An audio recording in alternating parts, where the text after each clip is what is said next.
Hey guys, this is our presentation on the first half of the Mughal Empire. The Mughal Empire was born from the Mongols and Timurids. It emerged like a new branch of the family tree. The Mongols are known for their powerful rulers. Both the empires were concerned with increasing the size of the empire. Berber was a descendant of Genghis Khan, who was the first of the Timurids. He began rule at a young age, but when he reached his teenage years, he got very jealous of the grander cities to the south. Because of this, he led failed military expeditions to these cities. Due to key military advantages, he was able to spread his empire quickly. After his father's death, Humuyang began rule. He was not left with the same power that his father had, and was not a major power during his ruling time because he spent 16 years in exile. During Humans' rule, Sher Shah Suri was left to rule the empire. He is credited for his civilization advancements. For a few years after his death, his son ruled until Humayun returned from exile.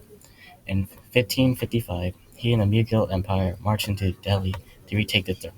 A year later, he died falling down the stairs of his own library. Akbar was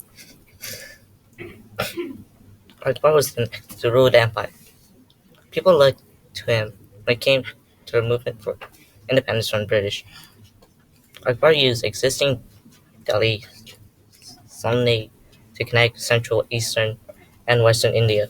By religious teaching, he made himself seem like a god.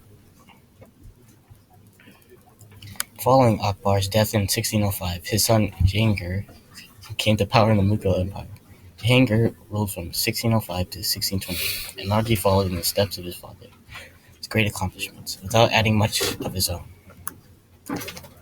Shah Jahan, like his grandfather Akbar, Shah Jahan contributions to the Mughal Empire have been considered some of the greatest achievements in Indian history.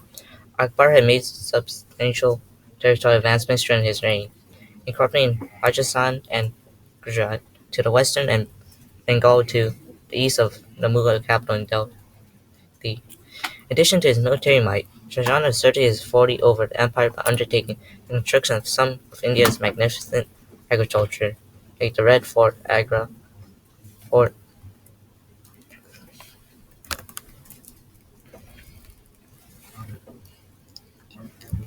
In 1657, Azurib imprisoned his father, Shah Jahan, in Agra fort and claimed authority over the empire.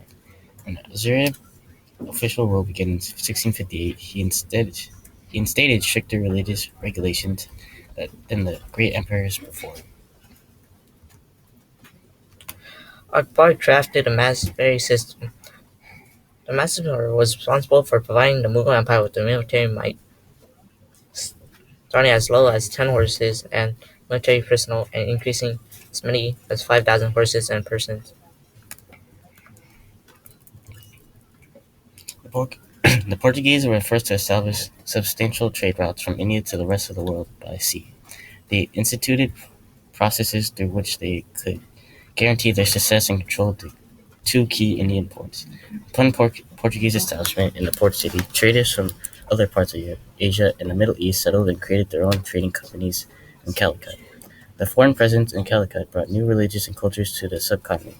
Judaism, Syrian, Christianity, and Islam spiked as a result to the new population, and the city became a late 15th century global metropolis. As the Portuguese declined, the Dutch East India Company rose to replace it. By the middle of the 1600s, the Dutch had taken over almost all of the Portuguese settlement. During this time, the Dutch command almost all of southern eastern coast of India, known as the Coromandel Coast, giving them direct access to trade or barter using standard of Indian cloth.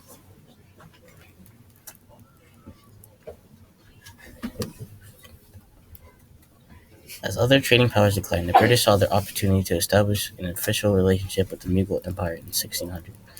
Queen Elizabeth characterized the East India Company as a joint stock company. The charter banned all the other British trade routes coming to India. The British had tried to push other nations away by appealing to Jahangir's court in the Battle of Swali off the coast to Surat. The Portuguese lost the battle, and the British claimed dominance over Indian trade.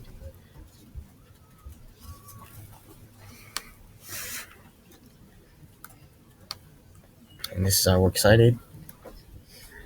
I hope you enjoy.